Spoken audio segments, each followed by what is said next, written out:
Alright guys, I'm doing a little bit of computer stuff. I'm going to turn fast boot off on this. Um, and I think that's about all I'm really worried about on that. I don't know if I need to change any of this other stuff. Um, so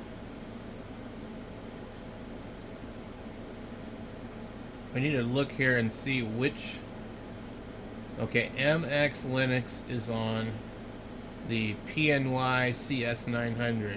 Okay.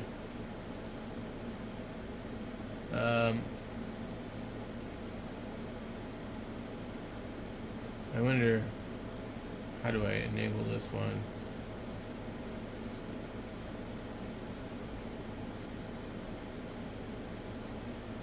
Oh, that's weird. Okay, so scroll down here. Plus or minus, maybe? No. Alright, well, let's go back to easy mode. And then I'm going to go to boot menu.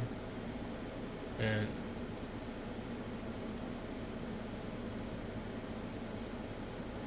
okay, this should allow me to boot from the USB stick. And what we're doing is there's a newer version of Ubuntu that I haven't tried yet. And so we want to go ahead and give that a go and see if we can get CHIRP and all these other things. Nope, this is not working. Pisses me off. Fuck you, Windows. Like, seriously, I told the computer what to boot into, and Windows is so freaking invasive. So, a lot of times,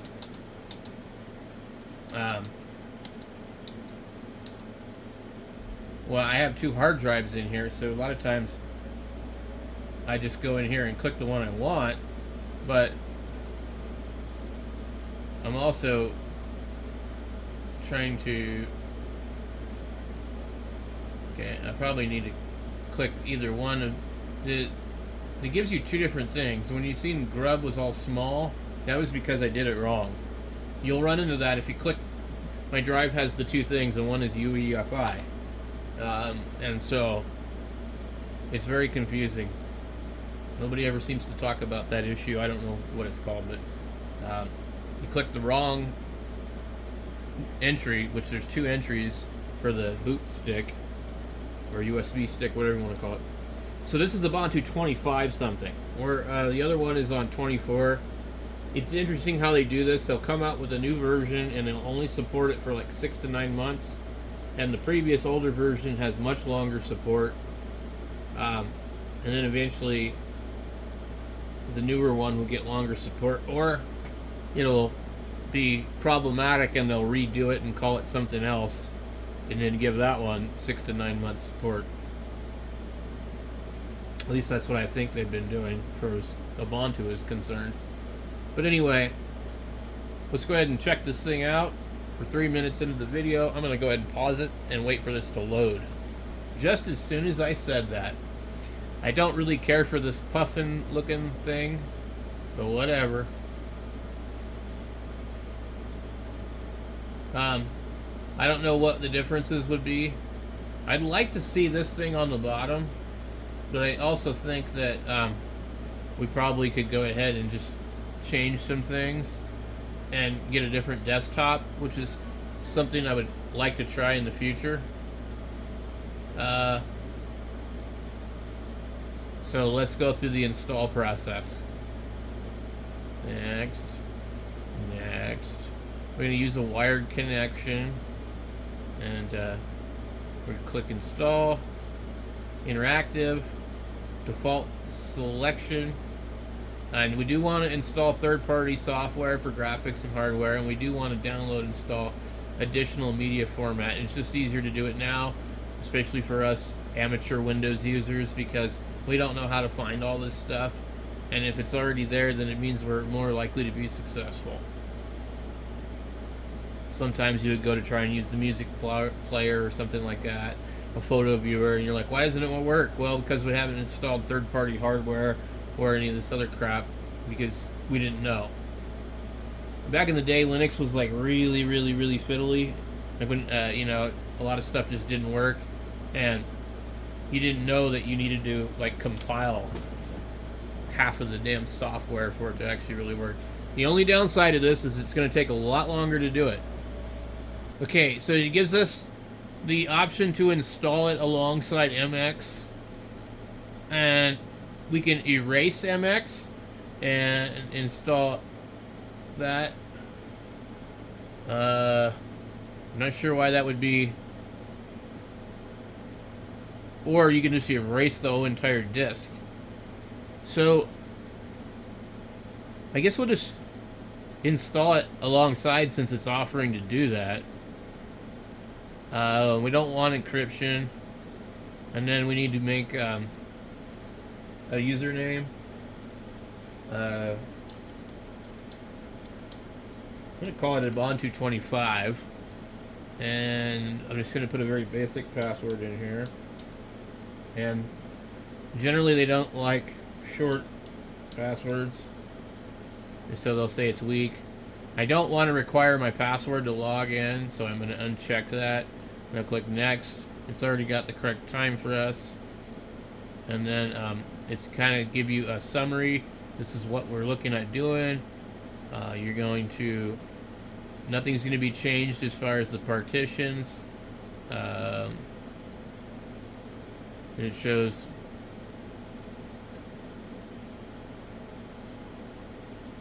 it should not be on the same one.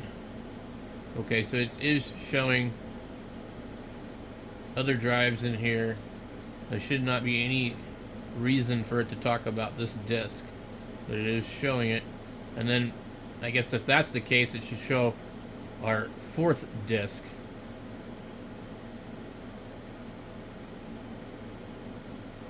So, worst case scenario, this does something really wacko and messes with my Windows disk.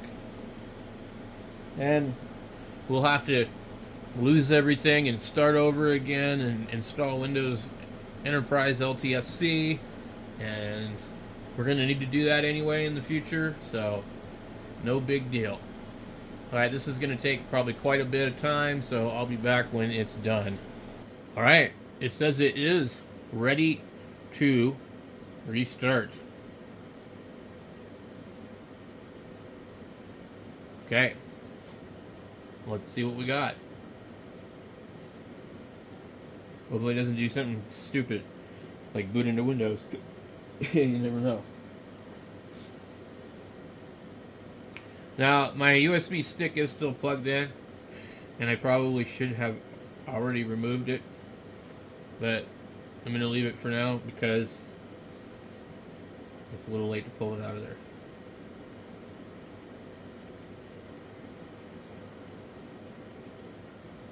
Alright, what is it doing now? Okay. Let's go ahead and pull the stick out because the computer is rebooting again. It actually may never have fully shut down. Okay, so it asks me now, do you want to use Ubuntu or MX Linux? So in this case, we could boot into whichever one we want, and that's really nice. So as long as you use the correct versions of Linux that play together, you could have 3 or 4 versions of Linux all on the same hard drive, and then the grub will let you choose which one you want when the system starts to boot up. It'll always have a default one, and it'll usually be the last one that you installed. So I've never tried this version of Ubuntu, so I don't know much about it. But it's 2504. Let's go ahead and take a look at the release notes and see what they have to say about this one. Okay. I don't know what the differences would be other than I really don't like their new emblem. The plucky puffin or something. You have tracker settings and you can say no. Essential only.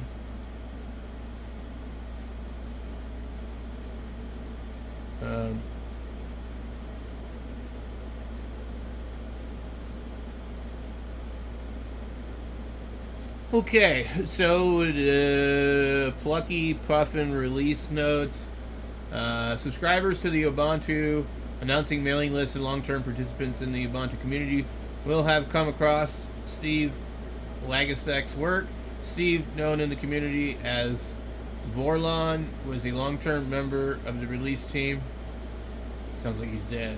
Along with being a member of... It's already trying to do an update. Along with being...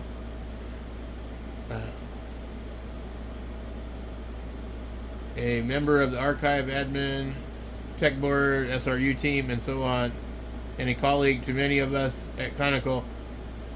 As a member of the release team, Steve was responsible for devising many of the processes, policies, and tools which we use today, and teaching his fellow members the ropes.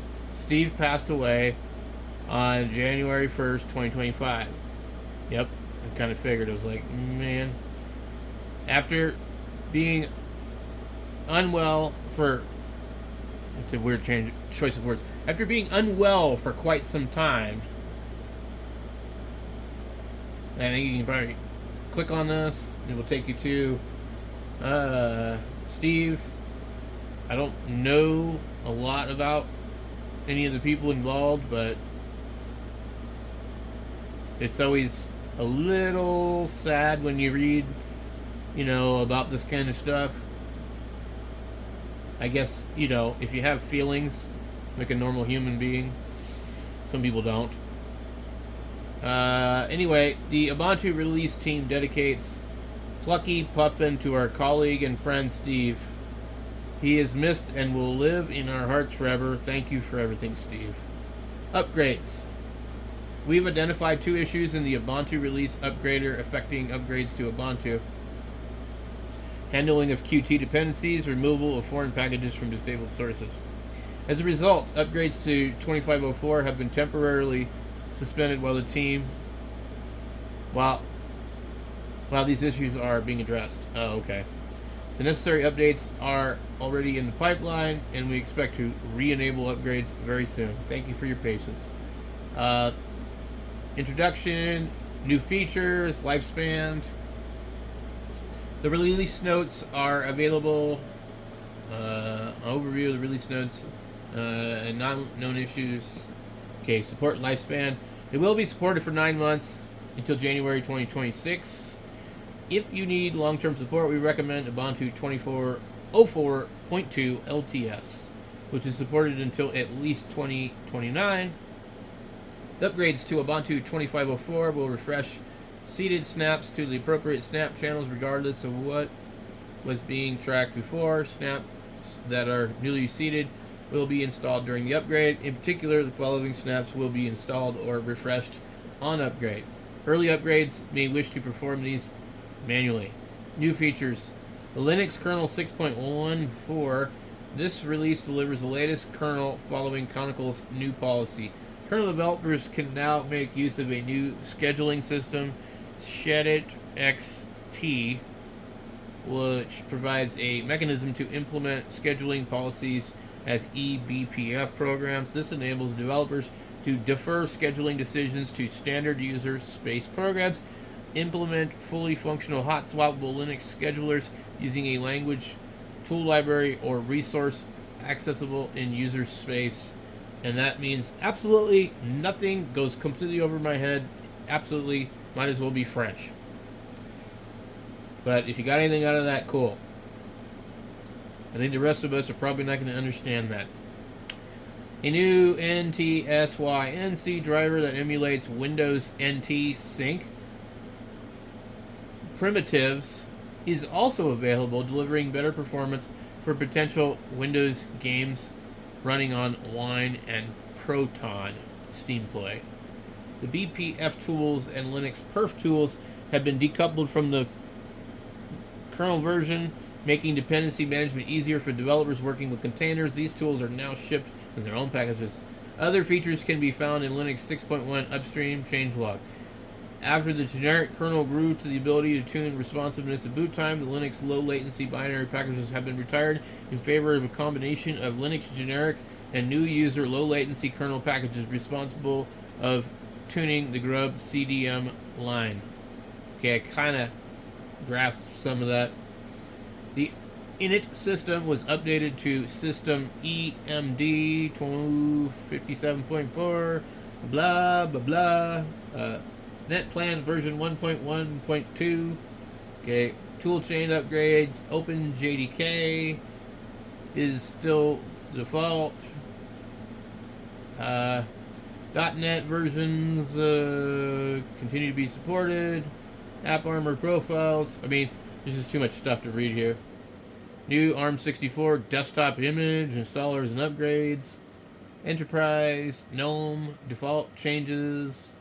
Firefox, Thunderbird, GNU manipulation program.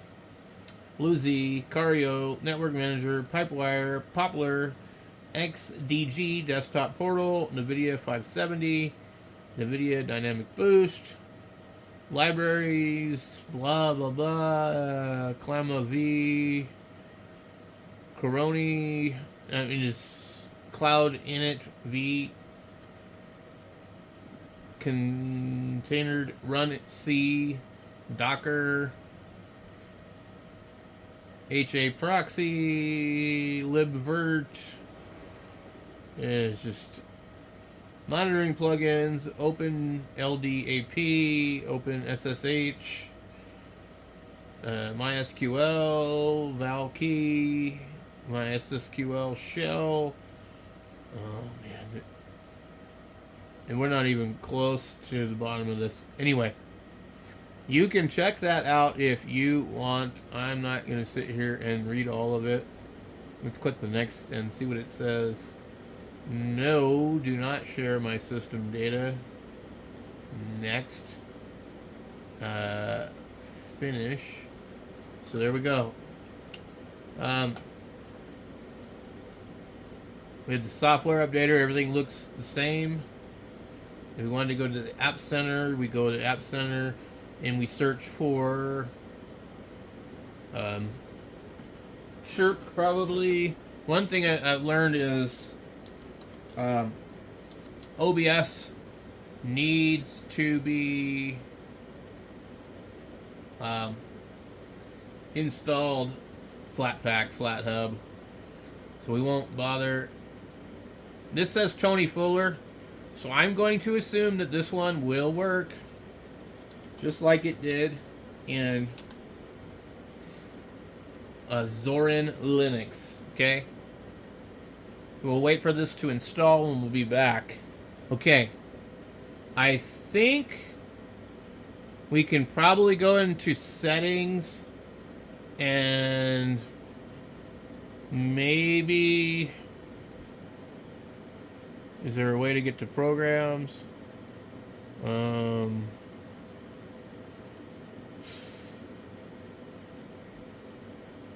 Right here, apps. Okay, there's CHIRP. We'll click on it. Allow access to USB hardware directly. Click that. It's going to want our password. I don't know why I never knew about this before. And we want to check this one here. And then this one here doesn't do anything. Okay. We'll exit out of here. We'll open CHIRP. And we'll see what happens. Waiting, waiting, waiting. Okay, and a new version is available. Click OK. OK. Yes. When there's a thing you can read here. Yes. Agree. Okay. I don't think it does install a desk icon. Okay. Let me go ahead and grab my radio. Over here, we have the uv-5r baofeng. We have the CH430 cable or 340 cable, whatever it is. Okay. Let's go to radio. Download from radio. I'm going to pretend we don't know what USB port we're on, but it is going to be that one because we can see it. We say, help me. They say, unplug your cable. It just says unplug your cable if needed, and then click OK, but you need to unplug it. Then plug it back in and click OK, and it will say your cable appears to be this one, and it picks it for you. Okay? In the case of this radio, this is a newer uv-5r. It's capable of 220 megahertz. So we want to use the Radioddity version that will allow us to pick the uv-5rx3, which is a tri-banded radio, and then we can get 220 programmed onto this radio. Click this again, we get another prompt. I don't want to see it again, so I click OK. And we could not open the port, so there is some more work to be done. You probably need to add to the dial out group. Okay, let's see if we can figure out that one. Settings, users and groups, if that is available anywhere in here. System, users. Okay, we'll click on this one. I don't know. It's not letting me do anything here. Interesting.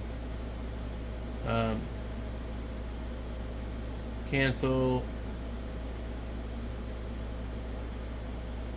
Alright. Privacy and security. Accessibility. Printers.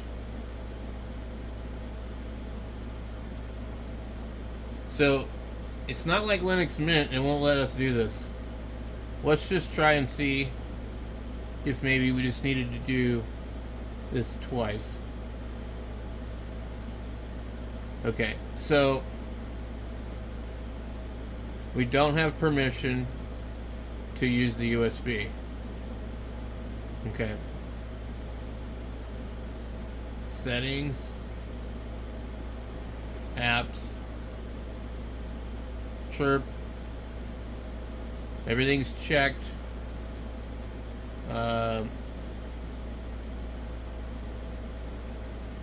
There's nothing else that I could think that we could possibly change here. We have some app details.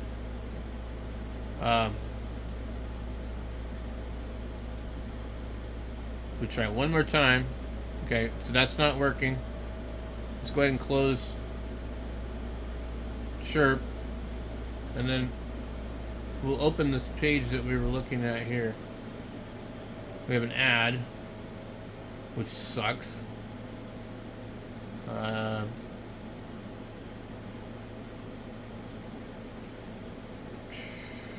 Okay. Right here it says connection issues using Ubuntu. My goodness. We need to go in here. This is one of the things I need to do. I can't stand ads. We need the ad blocker. And blocker. Okay. Ghostery works good. We'll click that. Click add. Enable. We'll click OK. We'll go back. We want to add a couple more. This one's supposed to block ads on YouTube, but allows creators' revenue to be the same. So that's cool if that really works. And then we go back here and we're going to go Ad Blocker Ultimate. Okay. Add. Click OK, and then wait for their thing to pop up. Close it out. And then we go back to CHIRP. Connection issues using Ubuntu. Probably gonna have to reboot this page. Okay. Connection issues using Ubuntu and derivatives. These are not CHIRP issues. These are operating system issues. Symptoms with a USB connection. Connect the radio, then download from the radio at the top menu bar. Click the port. An error window appears below the error word is something like permission denied. Okay. Symptom with serial connector. Solution. The most common cause is the user does not have permission to use the serial connection. Permission must be established for the user. There is much more on the common issue in Linux, Ubuntu, and Wiki support. Start the terminal session. Enter this command into the terminal. Okay. Sudo g password add s user dial out. I don't know if you actually have to put your username in there or not. I'm not quite sure. But we'll enter it here and we'll paste it and it'll ask for our password. Yeah, let's see. Let me paste this again. And we'll change this user to... Actually, I don't think we can do that. We'll have to use the back key. And then we'll get right here. And I should be able to go backspace, user. And then I can type Ubuntu 25, which is... Okay. And then hit enter. Command not found. Did you mean something, something? Okay, so that doesn't work. Alright, let's go back to here. Enter the command. Log out and log again on any session to see the new group.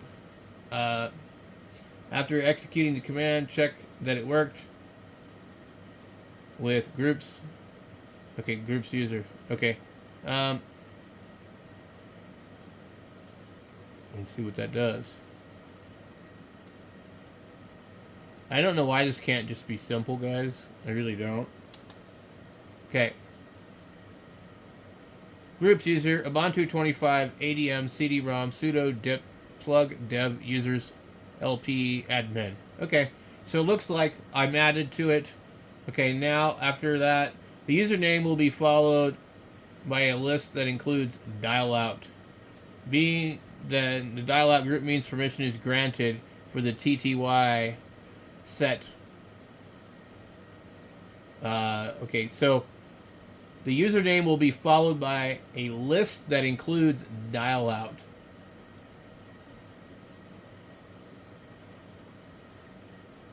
I don't know about that. That doesn't look like it to me. Alright, well, let's try one. CHIRP is ready. Why didn't it open up and not be blocked by the window? Okay, we don't have permission, so we know that didn't work. Alright, so we're back to the same problem. Let's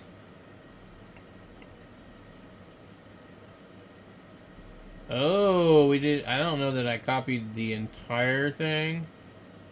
I might not have copied the whole thing.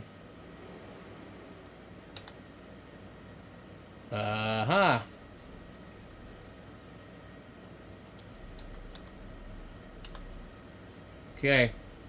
Adding user to group dial out. Okay. I'm a little slow at this, guys. We still can't do it. Cancel. Close this thing. Go back in. Radio. Download. Okay. Nope. Okay, so, and another thing too here, when we go into settings, users,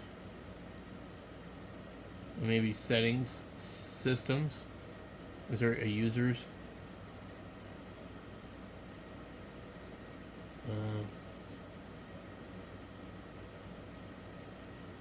System, users. Okay. There's nowhere here that I can see that we can do anything. Connectivity.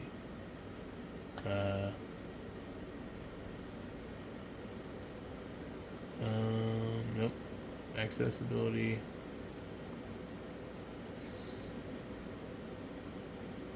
I don't know, guys. This is really stumping me here.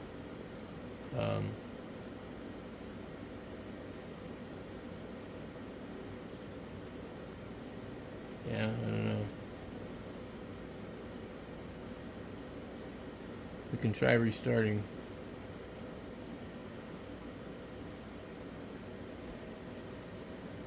Okay, we rebooted.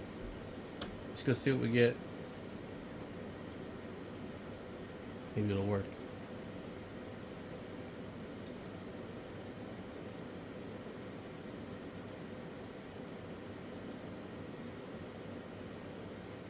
Look at that. That's ridiculous. Okay, so knowing exactly what I did to make it work is impossible at this point. But I assume if you follow these steps, it should work. Okay, so we have we programmed a few frequencies in here. Simplex. We got I don't know what the 440 calling frequency is. Let me see what that is.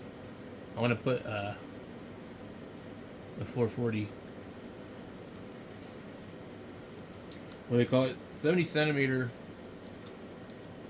calling frequency 446. Okay. I'm just going to go ahead and put that right here. 446.0. And then enter. I don't know anything else I really need to put in here. We'll go here. We'll upload it to the radio. Click OK. Just make sure this thing works. Okay. It's writing to the radio, as you can see.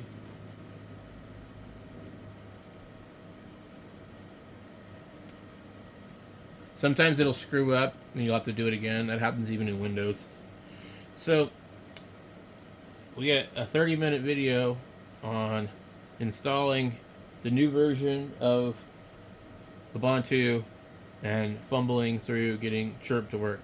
So thanks for watching, guys. I hope this helps anybody who's trying to figure it out. I know it's a little confusing, and I don't know what I did, but I probably should have rebooted the system before I even tried to install CHIRP. But this is from like a get after it kind of perspective and no messing around.